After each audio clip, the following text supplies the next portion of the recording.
A gente vai falar aqui hoje sobre quem que está lucrando com veneno, né? O comércio mortal do agronegócio europeu no Brasil. Eu vou dar agora para vocês alguns dados. Por exemplo, o uso de agrotóxicos multiplicou 6 vezes no Brasil nos últimos 20 anos. Grupos representando Bayer, BASF e também Syngenta gastaram cerca de 2 milhões de euros em apoio ao lobby do agronegócio no Brasil. 45 novos agrotóxicos foram aprovados pelo governo Bolsonaro para a Bayer e BASF nos últimos 3 anos. 19 contêm substâncias banidas na União Europeia. Uma pessoa morre por envenenamento por pesticidas a cada 2 dias no Brasil. Bom, e cerca de 20% das vítimas são crianças e adolescentes.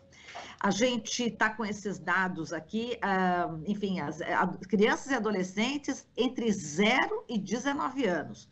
Esses são dados estarrecedores, né, que fazem parte do mais recente estudo, relatório, Comércio Tóxico, a ofensiva do lobby dos agrotóxicos da União Europeia no Brasil, da geógrafa Larissa Mies Bombardi, professora da USP, que atualmente desenvolve pesquisa na Universidade Livre de Bruxelas, na Bélgica. Ela é autora do Atlas Geografia do Uso de Agrotóxicos no Brasil e Conexões com a União Europeia, e do Atlas Geografia da Assimetria, o ciclo vicioso dos agrotóxicos e colonialismo entre o Mercosul e a União Europeia. Esse trabalho mais recente agora, ela fez junto com Audrey Changway.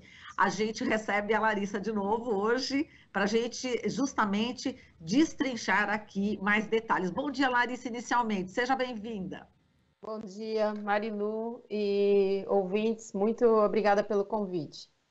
Bom, Larissa, dias atrás a gente conversou, né, aqui com você sobre esse estudo, inclusive, e a gente prometeu, né, aqui para os nossos teleouvintes, né, que voltaríamos aqui com você para justamente destrinchar um pouco mais sobre esse estudo. A gente separou aqui alguns mapas, gráficos, ilustrações, fotos, né, para você nos dar mais detalhes sobre esse comércio tóxico, né, que põe em xeque principalmente a União Europeia.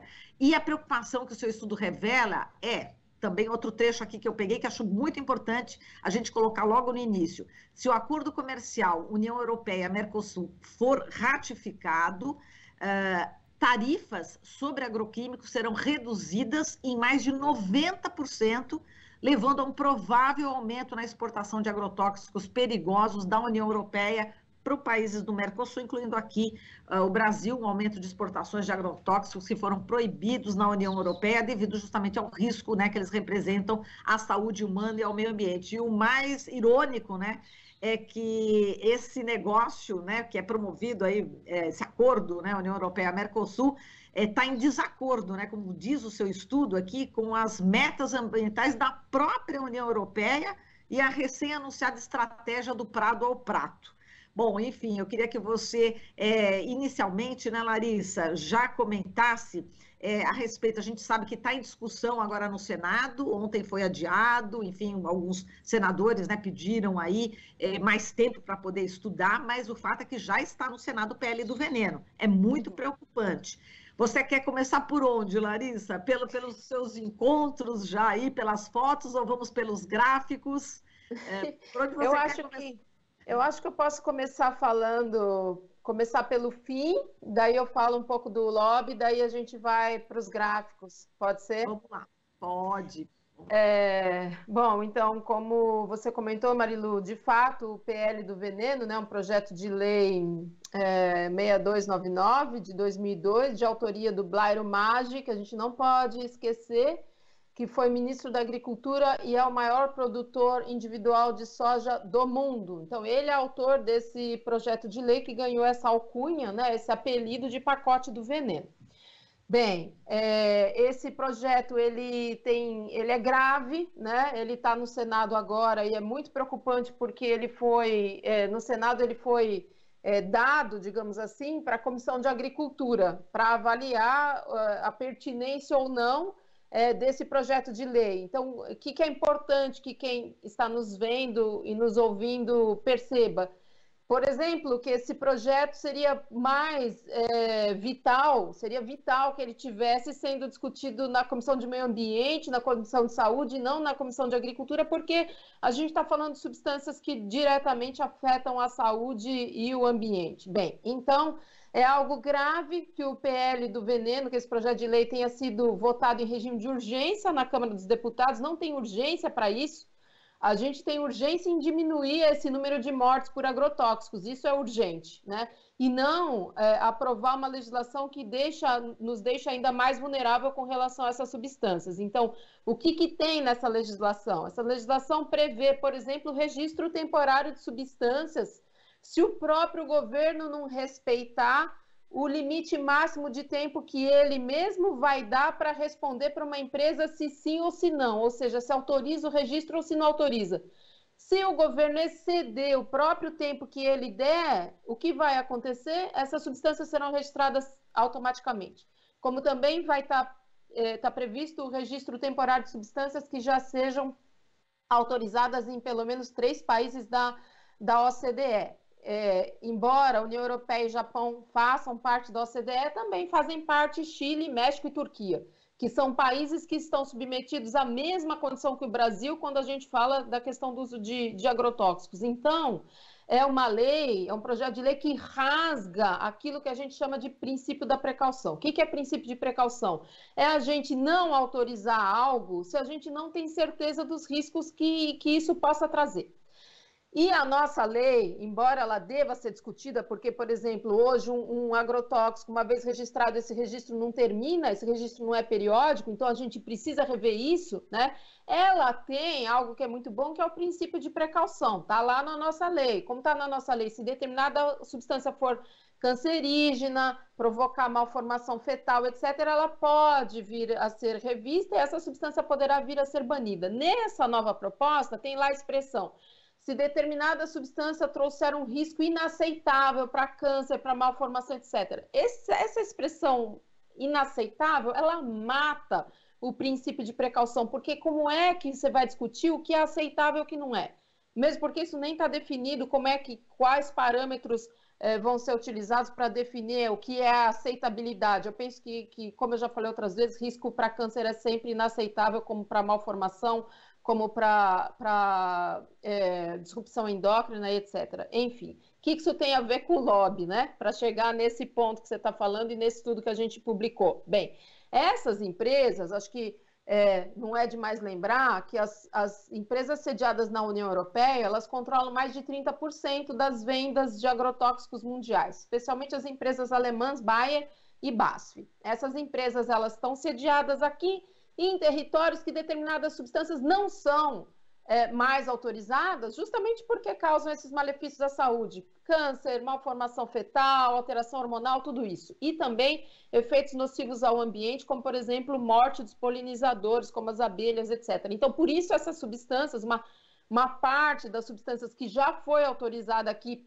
é banida e uma outra parte jamais foi autorizada aqui, não por questão climática, mas justamente pelos efeitos deletérios à saúde e ao ambiente. Então, essas empresas, vou repetir, majoritariamente com sede na União Europeia, elas financiam associações no Brasil, como, por exemplo, a CropLife Brasil, e essas associações, por sua vez, financiam algo que é uma palavra que a gente está usando essa expressão em inglês e que eu vou dizer o que é. Elas financiam um instituto, um think tank, quer dizer, um laboratório de ideias, que é tão fofa essa expressão que eu acho que não cabe. Elas financiam uma instituição voltada para o lobby, que vai produzir informações que vão ser direcionadas ao executivo, ao legislativo e à população. Então, eu vou repetir o caminho do lobby. Empresas sediadas na União Europeia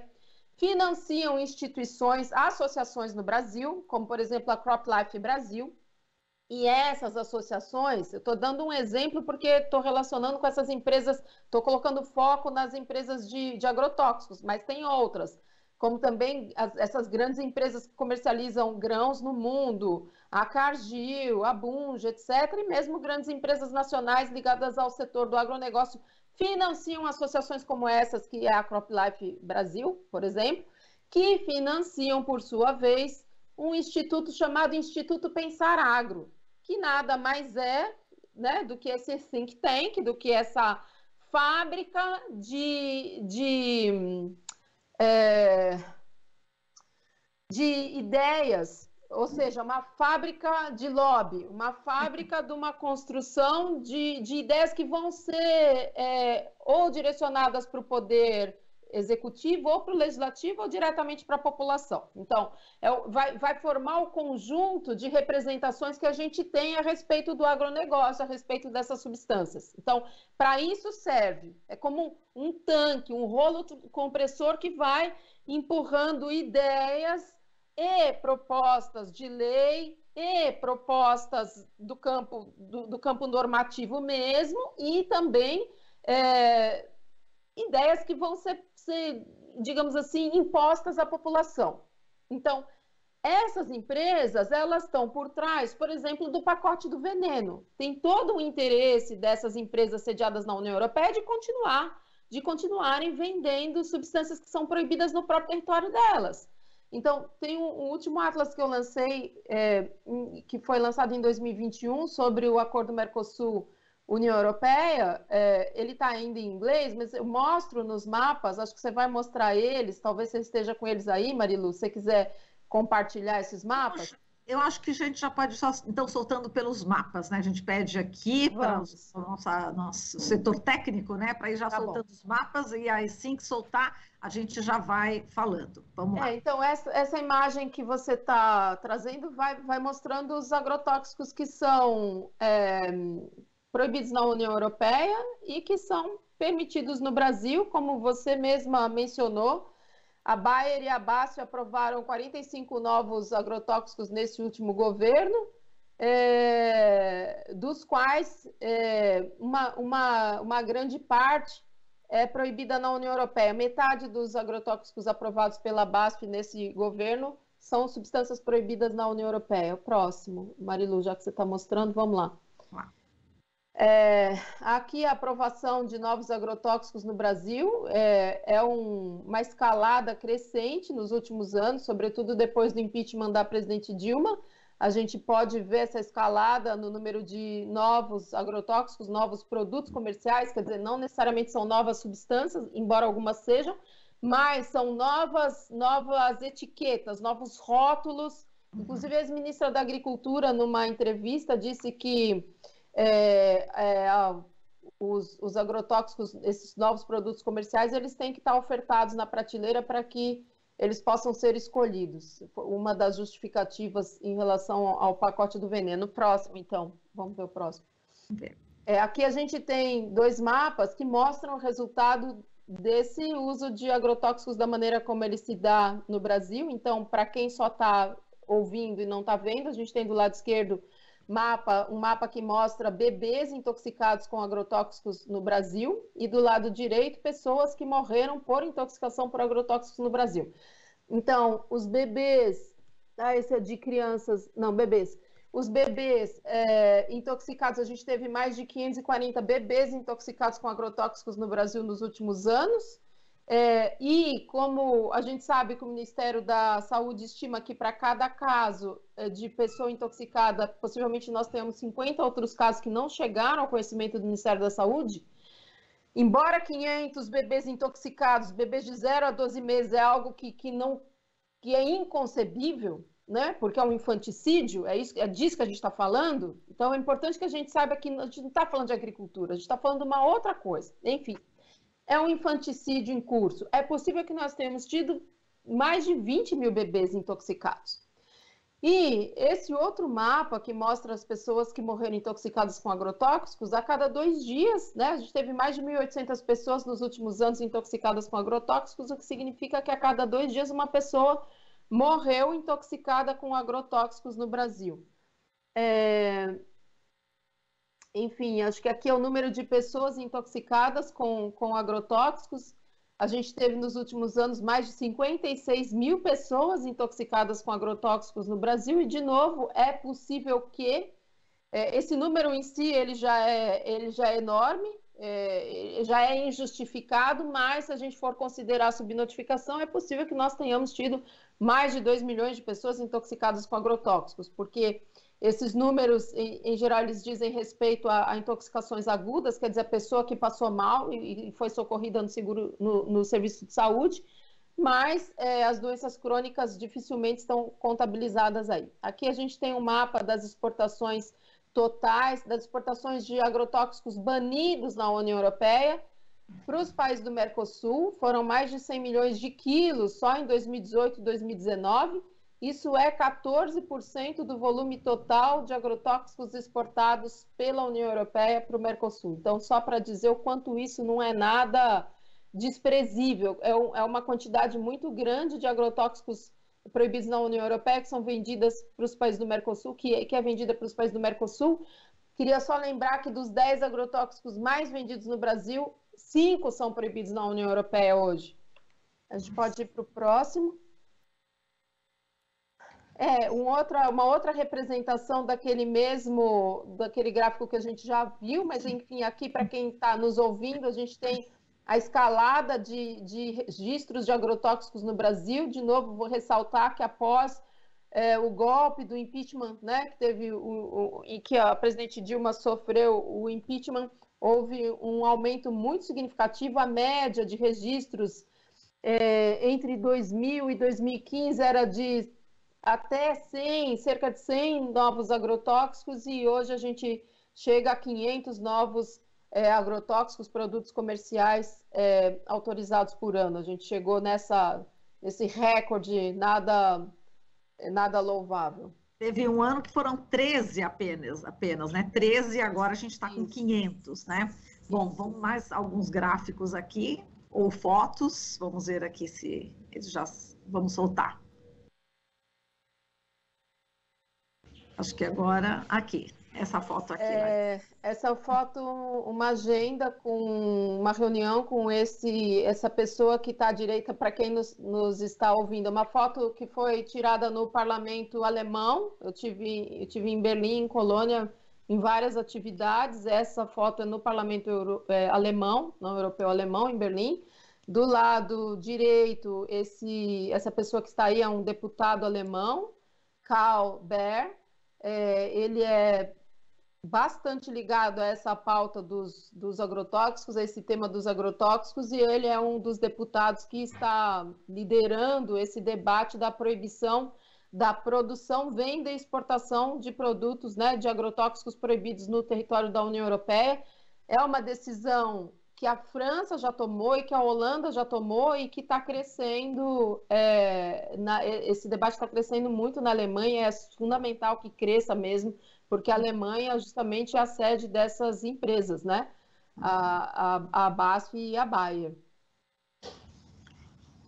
Esse foi uma manifestação na frente da sede da Bayer, numa cidade próxima à Colônia, em que os ativistas organizaram várias performances durante a reunião dos acionistas da Bayer, que ocorreu no mês passado. Então, eles trouxeram, inclusive, nas reuniões de acionistas, qualquer acionista tem direito a voto. Então, tem algumas organizações críticas, uma delas se chama Acionistas Críticos. Uma dessas pessoas que representa esses acionistas críticos é o Christian Russell. Ele é um sociólogo que inclusive escreveu sobre a Volkswagen, os crimes da Volkswagen na ditadura no Brasil, e eles, enfim, ele esteve entre as pessoas que organizou essas manifestações, e a gente está vendo aqui uma fila de pessoas vestidas de vermelho. Elas trouxeram cartas para serem entregues aos acionistas da Bayer com perguntas que foram coletadas no mundo inteiro para os acionistas. Por exemplo, os senhores sabiam que a Bayer vende substâncias proibidas na União Europeia para países como o Brasil? Os senhores sabiam que no Brasil bebês de menos de 1 ano são intoxicados com agrotóxicos, muitos deles fabricados pela Bayer? Enfim, perguntas coletadas em diversos lugares do mundo foram entregues para os acionistas. aqui reunião também, tomei parte de várias reuniões no parlamento alemão, essa com outro grupo. Foi uma agenda bem intensa o mês passado. Eu penso que a gente deve chegar na construção do marco regulatório internacional para pesticidas, um protocolo assim como a gente tem o protocolo de Kyoto, mas um primeiro grande passo é pedir coerência para os países da União Europeia, no sentido de, justamente como você mencionou, a União Europeia tem o Green Deal, né, tem esse acordo verde, né, entre os países da União Europeia, tem esse projeto que se chama Farm to Fork, do campo ao garfo, digamos assim, do campo ao prato, e que está em total incoerência com essa prática de vender substâncias que são proibidas no próprio território. Então, acho que é um debate que tem crescido aqui, eu sinto com muita força a preocupação, inclusive da sociedade civil na União Europeia com a venda dessas substâncias, com o impacto dessas substâncias e também com o possível retorno dessas substâncias nos seus alimentos, como de fato ocorre. Então, desculpa, pode falar, Marilu. Não, Larissa, você falou a questão do verde, eu lembrei também no teu estudo que você cita justamente que eles tentam passar uma roupagem verde, né, para essa questão do agronegócio, né, e eles com certeza, né, tem aí todo um financiamento nos meios de comunicações, né, para mostrar que o agro é pop, enfim, eu queria que você falasse sobre essa roupagem, né, a que ponto que chega, né, essa enganação, vamos falar em português claro, né? Uhum. Olha, ela às vezes parte aqui da Europa, parte aqui de Bruxelas, inclusive. Tem um dos escritórios, um outro think tank, ou seja, uma outra fábrica de lobby, acho que essa é a melhor expressão para definir o que é um think tank, que se chama ECIP, cuja uma das assessoras também é a assessora da Apex Brasil, né, das associações das exportações brasileiras. A mesma, então, eu vou repetir, a pessoa que é responsável pelo projeto Mercosul-União Europeia nessa fábrica de lobby sediada aqui em Bruxelas, ela também é conselheira do agronegócio brasileiro. E ela disse com todas as letras o seguinte: olha, vocês não podem, eu sei que o Brasil é grande, vocês são muito orgulhosos do tamanho de vocês, eu vivi aí, ela fala um português perfeito. Ela diz assim, inclusive no hino nacional de vocês tem lá, gigante por sua própria natureza, eu sei que vocês são muito orgulhosos do tamanho de vocês e do poder do agronegócio, mas isso não é bonito falar aqui na Europa, porque na Europa o pequeno é chique. Então, vocês deveriam se preocupar mais em não ressaltar tanto essa grandeza e também ressaltar aspectos da sustentabilidade, buscar mostrar que o agronegócio é sustentável, porque a União Europeia tem o Green Deal. Então, ela diz com todas as letras como é que deve ser a comunicação do agronegócio fora do Brasil. Obviamente, também dentro, com as nuances também dentro. Então, todo o discurso... qual é o discurso hoje? É o discurso da modernidade.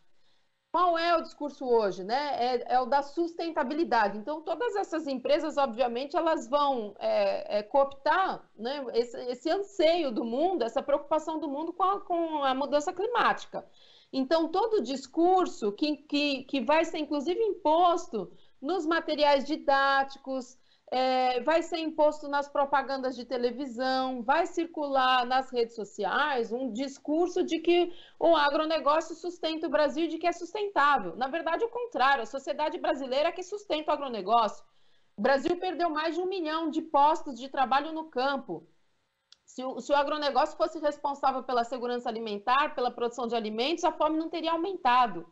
A fome no campo, no Brasil, ela é maior do que nas áreas urbanas. A fome no Brasil dobrou nos últimos anos. Então, eu acho importante a gente ter noção de que produção agrícola não é mais sinônimo de produção de alimentos e que a grande produção agrícola não responde pela eliminação da fome em lugar algum do mundo e, sobretudo, não no Brasil. Então, só ressaltar isso, nos últimos 7 anos no Brasil, a fome dobrou. É disso que a gente está falando. A fome grave, aliás, a fome em todas as suas nuances, a fome moderada, a fome tida como leve, mas a fome grave, a fome severa, ela dobrou no Brasil, passou de 4% para 9% da população brasileira. Então, falar em produção agrícola, acho que é bom fechar dizendo isso, não é a mesma coisa que falar em segurança alimentar, em produção de alimentos. É isso. E essas empresas, o que elas querem com o acordo Mercosul-União Europeia? Elas querem, obviamente, poder vender seus produtos, porque os produtos industrializados terão redução de tarifas. Então, se prevê, obviamente, um aumento da venda dessas substâncias aqui, porque, inclusive, na União Europeia, o próprio Green Deal, o próprio Farm to Fork está esperando diminuir em 50% o consumo dessas substâncias. Por outro lado, o agronegócio brasileiro quer poder vender seus produtos agrícolas para esse mercado, para o mercado europeu, também abrindo com a diminuição de tarifas, né? Ou seja, na entrada desses produtos brasileiros no mercado europeu, vai ter também uma redução, vão deixar, né, de recolher, vai ter uma diminuição de tarifas, ou seja, um ganho econômico. Então, se o acordo for selado, a gente vai ter uma tendência a piorar essa situação mesmo, porque o avanço, né, das exportações só vai ser possível com o aumento das safras, que só tem acontecido mediante aumento das áreas. Então, das áreas plantadas. Então, o que a gente viu hoje é um aumento severo da área cultivada com soja, que aumentou mais de 100% nos últimos anos, e uma diminuição severíssima da área de produtos destinados para a alimentação brasileira, arroz, feijão, trigo e mandioca. Então, é importante que a gente tenha noção de que falar em agrotóxico é, sim, falar de qual é o lugar do Brasil na economia mundial e é, sim, falar de um projeto de nação. A gente está num ano de eleição, a gente precisa pensar que a gente tem um legislativo que tem 46% da Câmara dos Deputados dominado pela bancada ruralista e um Senado em que 50% dos senadores também são associados à bancada ruralista, que vão garantir tudo isso, toda essa ferida que a gente está vivendo no nosso cotidiano. Então, a gente precisa acordar e pensar bem em quem a gente vai votar, não só para presidente, mas também para os deputados e para os senadores. Bom, Larissa, a gente agradece demais aqui a sua participação. A gente fica triste da gente não ter a Larissa aqui no Brasil conosco, pertinho. Mas, ao mesmo tempo, a gente fica feliz pela sua atuação aí na Europa, onde a sua presença aí na Bélgica está fazendo com que os europeus entendam exatamente o que está acontecendo nessa comercialização de agrotóxicos, União Europeia, Brasil, e todos os malefícios que isso causa. Então, ao mesmo tempo é isso, a gente sente falta aqui da sua presença aqui no Brasil, mas ao mesmo tempo está sendo fundamental também a sua presença aí na Europa para realmente cutucar aí o leão. Então, a gente agradece demais, Larissa, muito obrigada pela sua existência. Termina assim a nossa entrevista. Um beijo. Eu quem agradeço. Obrigada, Marilu. Um beijo. Obrigada, bom dia para todos.